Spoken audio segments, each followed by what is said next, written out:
ጌታ ዛሬ ያለኝ ነገር አረ ጌታ ሆይ አልኩት አለች። ምን ነው ምን አለሽ ጌታ? በሞት አነሳታለሁ አለኝ። አመንሹ? ላንቺ ብሎ ተደርቦልሽ አገዘልሽ እግዚአብሔር። ሁለቱም በጌታ ናቸው። ላንቺ አግሶ አንቺ ልክ ነሽ እሷን ብሎ ምን አይነት እግዚአብሔር ነው እየተከተልሽ ያለሽ? እግዚአብሔርን ታውቂዋለሽ አምላክሽ። እኔ አልኳት መባሉ ምናምን አይደለም። አንቺ አምነሽ ልትለምኝላት ማሰብሽ። እግዚአብሔር ስለአንቺ ጨክኖባት አንቺ ስለሷ አራርተሽ ልትለምኝላት አምነሽ ማለት ነው። ሰፈር ውስጥ ምንም ስራ የሌለው ጎረምሳ ናንተናንም ታስሉ ነሽ እንት ብሎ የሚከተል እግዚአብሔር እንደሱ አይደለም። እሺ ዛሬ እንግዲህ እንቀጥላለን። ቁጥር 15 ላይ ነው ያቆምነው። የምንለምነውን ሁሉ እንዲሰማልን ብናውቅ ከርሱ የለመነውን ልመና እንደተቀበልን እናውቃለን። የምንለምነውን ሁሉ እንደሰማን ብናውቅ የለመነው ልመና እንደተቀበልን እናውቃለን። ይህ ቁጥር ከ14 ጋር የተያያዘ ነው። 14ን አይተን ነበር። በእርሱ ዘንድ ያለን ድፍረት ይሄ ነው፣ እንደ ፈቃዱ አንዳች ብንለምን ይሰማናል። እግዚአብሔር አግበስብሶ የሚሰማ አምላክ አይደለም። እንኳን እኛን ራሱ ምን እንደምትሰሙ ከምትሰሙ ተጠበቁ ነው ያለው። እግዚአብሔር አግበስብሶ አይሰማም። ያልተሰማ ነው። ጸሎቴ አልተሰማም ካላችሁ በሶስት ምክንያት ነው። እግዚአብሔር መስማቱን ይሰማል። ሰማ ማለት ግን ፓስተር ሜሪ ተነሽ ስላት ይሄ ነው መስማት፣ ይሄ ነው። ፓስተር ሜሪ ተነሽ አልሰማችኝም? ሁላችሁም ሰምታችሁ ግን አሰሚኝም እንዴ ላታለሁ። ስላልሰማችኝ እኮ አይደለም፣ ምላሿ በምን ውስጥ ነው ያለው? እንደዚህ ሳይሆን ፓስተር ሜሪ ተነሽ፣ ፓስተር ሜሪ አሰሚኝ ተነሽ፣ ፓስተር ሜሪ አሰሚኝ ተነሽ እንጂ በቃ አያችሁ፣ አልሰማሽኝም? ሰምታለች ግን ተቀምጣለች። ያስደጋገመኝ ምንድነው? አለመስማቷ ነው እንዴ? ለመስማቷ ምላሽን ስላላገኘው ነው። እግዚአብሔርም ይሰማናል፣ ጀነራል ይሰማናል ስንል ምላሽ ያለው መስማት ይሰማናል። በእርሱ ዘንድ ያለን ድፍረት ይህ ነው፣ እንደ ፈቃዱ አንዳች ብንለምን ይሰማናል። ምላሽ ያለው መስማት ይሰማናል። ትዝ ይላችኋል ጳውሎስ ከመርከቡ አደጋ በኋላ ምን አላቸው? ሰምታችሁኝ ቢሆን ኖሮ ይህም ጉዞ በታላቅ ጥፋት እንደሚሆን አያለሁኝ፣ ይቅርብን እያሉ እኮ ሰምተውታል። መስማታቸውን የምታውቁት ምንድነው? የመርከቡ ባለቤት ማንን ያምን ነበር? መቶ አለቃውና ካፒቴኑን ያምኑ ነበር። ስለዚህ በጳውሎስ ሳይሆን በካፒቴኑ ልክ ነገሩ ውሃ ሲሆን ሰምታችሁኝ ቢሆን ኖሮ ሰምተውት እኮ የሱን ጥለው የዛን ተቀብለዋል። አያችሁ፣ መስማት ማለት ምላሽ ሰጣችሁኝ ቢሆን ይቅር ሲል ብንቀር ኖሮ ይሄ ሁሉ ጉዳት ባላገኘን ነበር። ስለዚህ እግዚአብሔር ይሰማናል ስንል በመልሱ ያረጋግጥልናል። በድርጊቱ ምን የለመነው በድርጊቱ ምን ይላል? ይገለጣል። ያልተገለጠው አንደኛ እንደ ፈቃዱ ፈቃዱን መረዳት በምን እናውቃለን? ባህሪውን ከማወቅ። ፈቃዱ የእግዚአብሔር ፈቃድ በባህሪው ውስጥ ብዙ ጸሎታችን ያልተመለሱት እንደ ፈቃዱ ያልሆኑ ግደልልኝ፣ ይህን ሰውዬ አዋርድልኝ፣ ልክ ከኛ ጋር አብሮ ተደርቦ እንደሚደባደብ ታናሽ ወንድም አሉ። የሱን መጨረሻማ ታሳየኛል አንተ አምላኬማ አይደለም። እሱን መጨረሻ ካላየው አይሰማም። እግዚአብሔር እንኳን ላንተ በደል ለራሱ በደል አልገደለም እኮ። ለራሱ በደል አልገደለው። ለራሱ ምንም አንተ እኮ ወዳጅ ያ ሰው ቢበደለ የሆነ ነገር አንተ ማርገው ነው።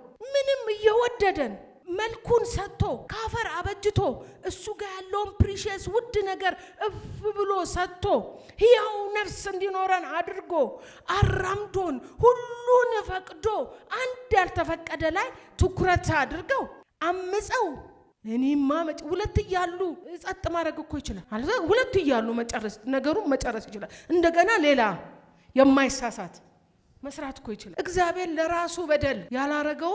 አንድ ጊዜ ሁለት ሰዎች ተጋጩና አንደኛው መጣች እኔ ጋር በጣም በቃ ተበድያለሁ የምትለው ያቺኛዋ ሌላኛዋ ስጋ የሆነ ዝምድና ነገርም አላቸው በድላኛለች ብላ የምታስበው የሆነ ጸሎት ፕሮግራም ነበርኩኝ። ከዛ መጣሁ ብታይ ደንግጬ አለች። ምን አስደነገጠሽ አልኳት።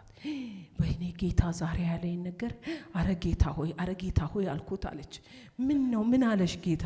በሞት አነሳታለሁ አለኝ። አመንሹ? ላንቺ ብሎ ተደርቦልሽ አገዘልሽ እግዚአብሔር። ሁለቱም በጌታ ናቸው። ላንቺ አግሶ አንቺ ልክ ነሽ እሷን ብሎ ምን አይነት እግዚአብሔር ነው እየተከተልሽ ያለሽ? እግዚአብሔርን ታውቂዋለሽ አምላክሽ። እኔ አልኳት መባሉ ምናምን አይደለም። አንቺ አምነሽ ልትለምኝላት ማሰብሽ። እግዚአብሔር ስለአንቺ ጨክኖባት አንቺ ስለሷ አራርተሽ ልትለምኝላት አምነሽ ማለት ነው። እንዴት ነው ጉዳዩ? እንዴት አይነት ሼምለሶች ሆነን ነው አምላክ እኛን የማረ ከስንቱ ጉድ ያወጣን ፊት ቆመን ከኛ ለተጣላንን አንሳው አነሳታለሁ እና እኔ አምኜ እንደ እግዚአብሔርን ተረዱት እንጂ ወቁት እንጂ ማን ነው አያችሁ እንደ ፈቃዱ የሆነ ማንነቱን ከማወቅ አቋሙን ከማወቅ እግዚአብሔር ማን ነው? ያቺን ሴት ግራ ቀኝ ስትል የምትለምኙን አታቂም ነው ያለው። አንዱን በግራ አንዱን በቀኝ ስትል አታቂም ማለት የምትለምኑትን ወቁ። ሰውን እንኳን የሆነ ነገር ስትለምኑ አሜሪካ ያለውን አጎት አክስታችሁን የሆነ ነገር ስትለምኑ አይ እሱ እንደዚህ አይወድም ብላችሁ እኮ ነው እሱ በራሱ ጊዜ ሲያደርግ እንጂ ሰው ሲጠይቀው አይወድም ብላችሁ በእውቀት እኮ ነው የምትኖሩት። ከአምላካችሁም ጋር በእውቀት ኑሩ። እግዚአብሔር ማን ነው? የብዙዎቻችን ጸሎት 90% ያልተመለሰበት እንደ ፈቃዱ ያልሆነ ፈቃዱን ያላማከለ ጌታ ኢየሱስም መጨረሻው ሰዓት ላይ ይሄ ጽዋ ከኔ ይለፋል ፈቃዱ እንዳልሆነ ያውቀዋል። የኔ አይሆን ያንተ ይሆናል አውቃለሁ ፈቃድህን አውቃለሁ። ኢየሱስ ክርስቶስ እንኳን ሲጸልይ እንደ ፈቃድ ይጸልይ። በስሜት አይጸልይ። ጸሎት በእውቀት ነው የሚጸልይ። ሰው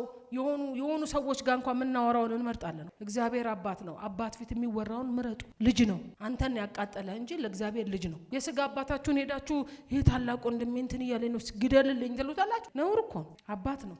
አማን የሆነ ነገር ቢል ስለ ወንድሙ ሽትሏል አማን እየታስባለ አይ ወንድም ቅጥል ቢያረጋ ሄደ ለሙሌ ባከሱ ብሮ እየረበሸኝ ነው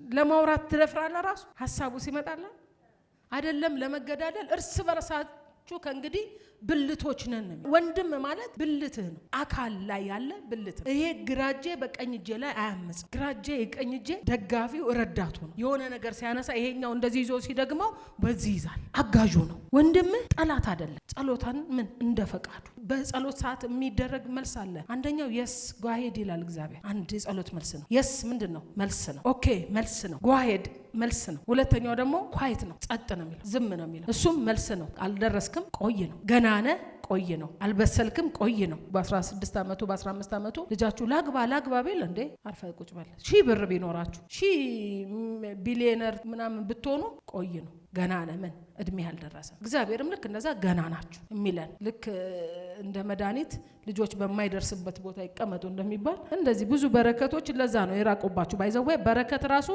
እንትን እድገት ይፈልጋል። ምን ስታድጉ የምትደርሱበት ስታድጉ ትገባላችሁ። አንድ ልጅ የማርቲ ልጅ እዛ ጋር ያለችው አሁን ብትመጣ ይሄን ሞባይል ውሰጂ ብላት አትሆን። ስታድግ ግን እናቷን ስታክል ግን ገብታ በድግ ታረጋለች።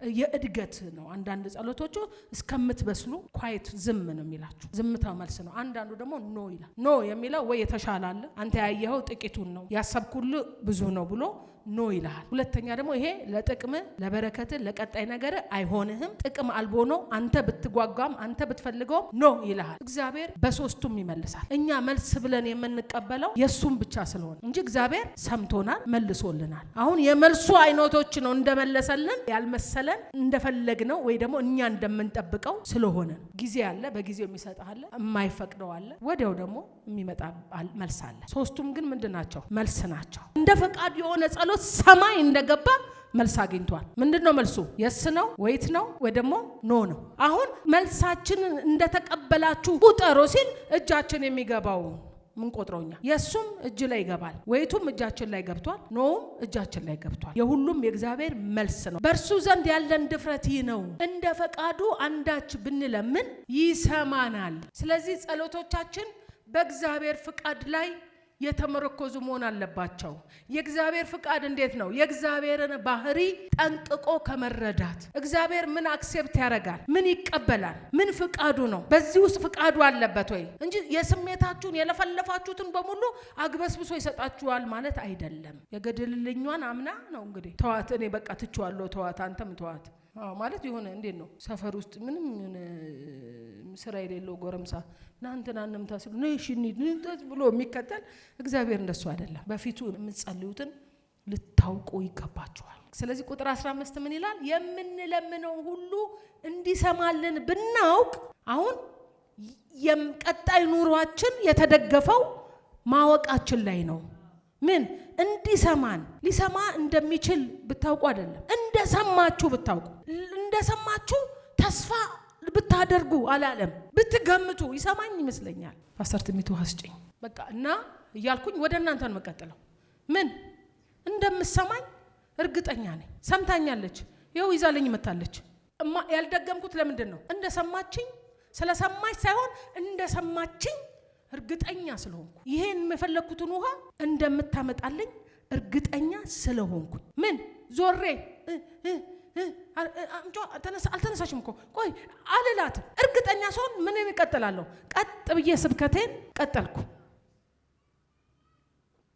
የምንለምነው ሁሉ እንዲሰማልን እንደተሰማልን ምን ብናውቅ ከርሱ የለመነው ልመና እንደተቀበልን ልክ ልመናችን እንደተሰማ አንደርስታንድ ፉሊ የሆነ ኮንፊደንስ ሲኖረን እጅ ነው የምንዘረጋው። ምንም አናረግም፣ እጅ ነው። አሁን ብዙዎቻችን እንደተሰማን እርግጠኛ ማንሆንበትን አንድ ነገር ልንገራችሁ። ጸሎታችን ድግግሞሽ ነው።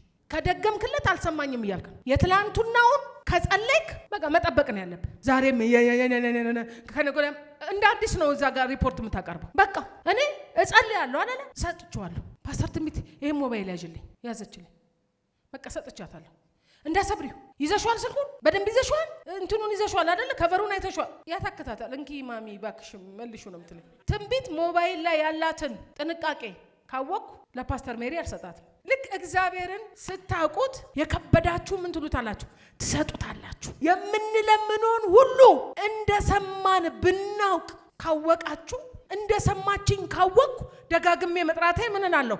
አቆማለሁ። ደጋግሜ የሆነ ነገር ማለቴን አቆማለሁ። አሁን እንደሰማን አለማወቃችን ነው ጸሎት የሚያስደጋግመን። አንድ ነገር ላይ ችክ ብለን በየቀኑ የምንቀጠቅጠው እንደሰማን አለማወቃችን። እግዚአብሔር ጸሎታችሁን ይሰማል። መልሳችሁን የሚያመጣው ምንድነው ነው? ብናው ከርሱ የለመናውን ልመና እንደተቀበልን እናውቃለን። እንደተሰማችሁ የመቀበል አቅማችሁ መልሳችሁን የማቀፍ አቅማችሁን ይወስነዋል። በዚህ አካሄድ ከጸለያችሁ እመኑኝ መልሳችሁ እለት ተለት እጃችሁ ላይ ማለት የምስክር ልዩነቶች አንዱ ተመልካች አንዱ መስካሪ የሆነበት ሂደት ሚስጥሩ ይሄ ነው። መጠበቅ የማመን ማሳያ ነው። እግዚአብሔር እንደሰማችሁ ካወቃችሁ የማወቃችሁ ማሳያ ነው። መቀበላችሁን እርግጠኛ ትሆናላችሁ። ለዚህ ነው ክርስቲያን አላስኩም እንጂ የለኝም ማለት የለበትም። ሁሉ በክርስቶስ አለን። ምንም ያልተሰጠን የለም። ግን አላስኩም፣ አሁን ለጊዜው አላስኩም። ልክ እንዴት ነው አካውንታችሁ ውስጥ 300,000 ብር ኖራችሁ የሆነ ሰው መጥቶ 1,000 ብር አለ ሲል አላስኩም ነው የምትሉት አይደል? አላችሁ 1,000 ብር እኮ አላችሁ። ግን ምን አላችሁ? ኪሳችሁ ውስጥ ስለሌለ እኔ 1,000 ብር የለኝም ትላላችሁ። 1,000 ብር ምን አላልኩም? አላስኩም። አካውንታችሁ ውስጥ ግን ምን አለ? ከ1,000 ብሩ በላይ አለ። ግን ኪሳችሁ ውስጥ አሁን 1,000 ብር የለም ማለት የላችሁም ማለት ነው። ምን ማለት ነው? አላዛችሁ። ክርስቲያን አላዘም ይሆናል እንጂ አለው ወይ ታይም እየጠበቀል ነው ስላልደረሳችሁበት ተሰቅሎ ነው እስከምትደርሱ፣ አለዛ የሚበልጥ የተዘጋጀ ስላለ ነው። ግን አላችሁ። በክርስቶስ የጎደለን ምንም የለም፣ ሁሉ አለኝ። ሐዋርያቶቹ ንቀውት እንጂ አጥተው አይደለም።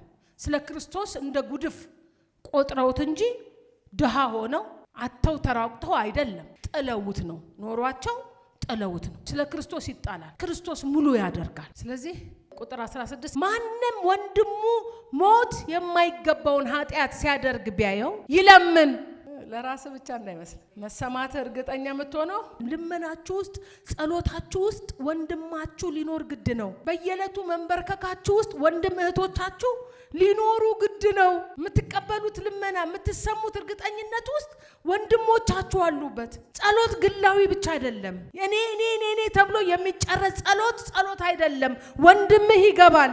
ማንም ወንድሙ ሞት የማይገባውን ኃጢአት ሲያደርግ ቢያየው ይለምን። የምትለምኑት እንደምትቀበል ይለምን። ስላንተ በረከት ብቻ ለምነ ጸጥ አትበል። ሞት የማይገባውን ኃጢአት ሲያደርግ ስታየው ስትመለከተው እያየኸው ወንድምህ ሞት የማይገባው ምን እሱን ወደ ንስሐ ሊያመጣ የሚችል ጸሎት ጸልይ ማለት የምልጃን ጸሎት አድርግ። ያ ጸሎትህ ሰምቼ በቃ ትችለታለሁ አይደለም የሚለው እሱን ወደ ንስሐ ያመጣዋል። አንተን ሰምቶ አይደለም የሚሰረዝለት፣ እሱን ሰውየውን ወዴት ያመጣዋል?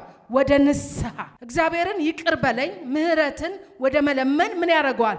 ያመጣዋል። ይለምን። ሞት የማይገባው ኃጢአት ላደረጉት ህይወትን ይሰጥለታል። ህይወት ይሰጥለታል። ሞት የሚገባው ኃጢአት አለ። ስለዚያ እንዲጠይቅ አልልም። ኃጢአት እዚህ ጋር ሁለት እንደሆነ ይነግራል። ምን ሞት የሚገባው ኃጢአት፣ ሞት የማይገባው ኃጢአት አለ። ምን በምህረት በእኛ እሱማ ደክሟል። ያ ወንድምማ ደክሟል። ሞት በማይገባው ኃጢአት ውስጥ ደክሟል። በዝሙት ውስጥ፣ በመጠጥ ሱስ ውስጥ፣ በተለያየ ነገር ውስጥ ምን ብሏል? ገብቶ ደክሟል። ራሱን ማውጣት አይችልም። ዋና ውስጥ ገብቶ የሰመጠን ሰው ራሱን አድን አትለው፣ አውጣት አትለው። ምን ትለዋለህ? ሌላ ላይፍ ሴቨር እንዲያወጣው አንተም ረጅም ዱላም ቢሆን ሰጥተህ እንድታወጣው የኛ ኃላፊነት ይሆናል። ያ ሰውማ ኦሬዲ ውሃ ውስጥ ነው ያለ። ልክ እንደዛ ኃጢአት ባህር ውስጥ ወንድም ገብቶ ሲምቦጫረቅ እማው ሚዲያ ላይ ፖስተው ሌላ ወገኖች ቅዱሳን የጸሎት ርሳለኝ ብለ የወሬ ጥማትህን በጸሎት እንትን አታቅርብ። አየኸው አይደለ? ለጸሎት ጓድም አትስጠው። አንተ ተንበርከክ። ቢያየው ለቸርች ሄዶ ይንገር።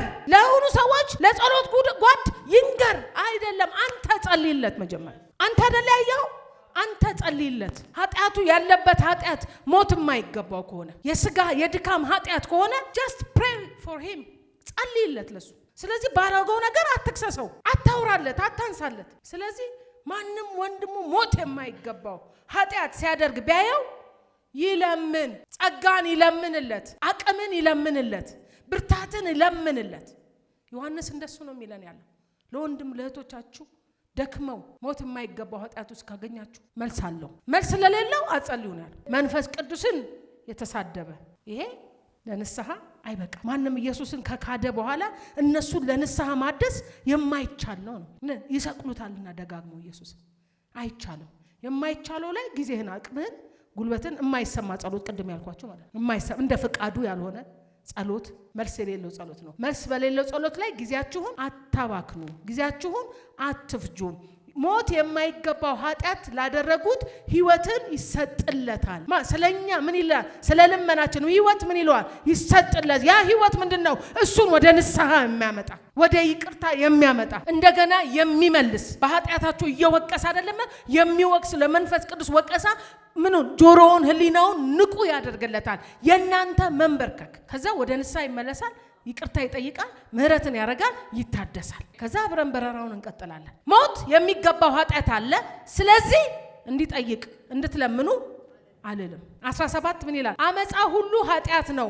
ሞት የማይገባው ኃጢአት አለ። አመጻ ሁሉ ምንድነው? ኃጢአት ነው። አመጻ ሁሉ ምንድነው? ኃጢአት ነው። ኃጢአት እግዚአብሔር ካስቀመጠው የቅድስና ስታንዳርድ የወረደ ነገር ሁሉ ኃጢአት ነው። የቅድስና ስታንዳርድ አለ እግዚአብሔር። ከዛ ስትወጡ ኃጢአት ነው። ጸሎት ለራስ ብቻ ተጸልዮ አይዘጋም። ለምን? ለመሪዎች ይጸልያል፣ ለሀገር ይጸልያል፣ ለወንድም ይጸልያል፣ ለቤተ ክርስቲያን ይጸልያል፣ ለቅዱሳን ይጸልያል፣ ለዓለም ይጸልያል፣ በእስር ቤት ላሉት ይጸልያል፣ በሆስፒታል ላሉት ይጸልያል፣ በችግር ውስጥ ላሉ ይጸልያል። ልሳን ያለን ለዚህ ነው። ባይምሮማ እኔ ብለን ነው የምንጨርሰው። ጌታም ልሳንን ሰጥ ሻላ ባራ ስትል ወንድሜ ይለቀቅ፣ ወንድሜ ፈታ ነው የሚለው ባንተ ውስጥ መንፈስ ቅዱስ። አንተማ ለአንተ ብቻ ጸልይ ልጨርስ፣ በአማርኛ በቋንቋ በመታቃት ለአንተ ልጨርስ። መንፈስ ቅዱስ ልሳን ይመጣና ክላባ ጃላባላባ ይፈታ ወንድሜ እያልክ ትቃትታለህ። ይቃትታል መንፈስ ቅዱስ። አእምሮ ካላሰበ መንፈስ ቅዱስ ባንተ ውስጥ ይቃትታል። ስለዚህ አመጻ ሁሉ ኃጢአት ነው። አመጻ ሁሉ አመጽ የተባለ ሁሉ አሁን ኃጢአት የምትለው ዝሙት፣ ማጨስ፣ መቃም፣ መሳደብ፣ መደባደብ የሆነ ነገር ምናምን ነው አይደለ? አመጽ ስታመጽ በባልሽ ላይ፣ በሚስት ላይ፣ በአለቃ ላይ፣ በሀገር ላይ፣ በማንኛውም ላይ አመጽ ስታምጽ ለምን? ባለስልጣንን የሚቃወም ይላል የእግዚአብሔርን ስርዓት ይቃወማል። አሁን ስትቃወም የምትቃወመው የሆነን አካል አይደለም፣ የእግዚአብሔርን ስርዓት ነው። ምንም ቢደብረንም የሆነ ብንፈልግም እኛ ወደ ቃሉ እንጂ ቃሉ ወደኛ አይመጣም። እኛ ወደ ቃሉ እንለወጣለን። ቃሉ አይለወጥም። ቃሉ ዳይቨርት አይሆንም። በእኛ ስሜት፣ በእኛ ፍላጎት፣ በእኛ ሞራል፣ በእኛ መከፋት፣ በእኛ ማልቀስ የእግዚአብሔር ቃል አይቀየርም። አመጻ ኃጢአት ነው። አዳምና ሔዋን እኮ ዝሙት ሰርተው አይደለም፣ አምፀው ነው። ምን አትብሉ የሚለውን በልተው ኖ የተባልከውን ስታደርግ ይሄ ምንድነው? አመጽ ነው። ባለስልጣንን የሚቃወም የእግዚአብሔርን ስርዓት ይቃወማል እያለ እየነገረ ስትቃወም ማን ላይ ነው ያመስካልከው? መሪ ላይ አይደለም፣ የሀገር አስተዳዳሪ ላይ አይደለም፣ የእግዚአብሔር ቃል ላይ ነው የምታምጽ። የእግዚአብሔር ቃል እውነት ነው። የእግዚአብሔር ቃል ስታንዳርድ ነው። አሜን። የትኛውም ከረንትሊ የሆነ እኛ የተስማማንበት ሁኔታ የእግዚአብሔርን ቃል ፊክስ ማድረግ አይችልም። የእግዚአብሔር ቃል ስታንዳርድ ነው፣ የነጠረ ነው። በእሳት ተነጥሮ የነጠረ ማለት ያለቀለት ነው። ፕሮሰሱን የጨረሰ ነው። የተነጠረ ግቤ ባይዘው ድጋሚ ላንጠር ብትሉ ይጎረናል። መጀመሪያ መንጠር ማለት ውስጡ ያለውን ውሃ ምናምን ሻጮቹ እንትን ያሉት ምን እናደርጋለን? እናኖግረዋለን።